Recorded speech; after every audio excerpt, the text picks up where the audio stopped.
VFC 最新版本嘅417氣動，根據13小時電影裏邊嘅 setting， 去做一個長管嘅版本。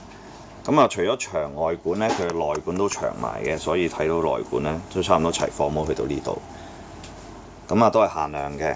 另外一個特點呢，佢都係送埋呢個charging handle 呢係凸起啲嘅，個外形有少少唔同，同原裝。價錢其實相若嘅，即係可能貴100-200蚊就已經有呢兩個加長版。作為一個精準步槍呢，我覺得長管呢係無可厚非嘅。反而之前嘅短版呢，好多人都改嘅。彈夾都係20飛啦 ，GBB 啦，入咗彈。試一試槍啦。好，呢個煲呢 cock 佢呢就都好順啊！呢個新槍啱啱有個客人買咗，所以而家可以拍。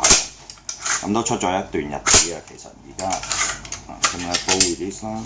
你睇到呢個 hotbob 位置都係金屬㗎啦，都非常像真。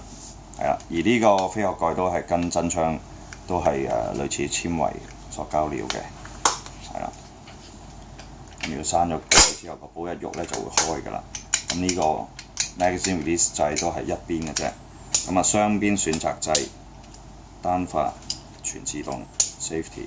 好，而家試下啦。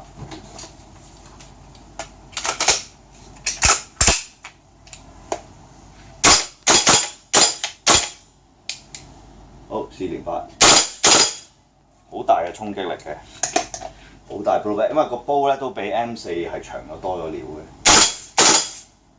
跟住都有個好靚嘅金屬撞擊聲。個金屬撞擊聲應該都係嚟自呢個前邊魚骨嗰個共振共鳴，幫助更加靚嘅聲響。好啦，最尾一飛，係啦就清咗夾啦。有興趣要盡快啦，因為限量嘅。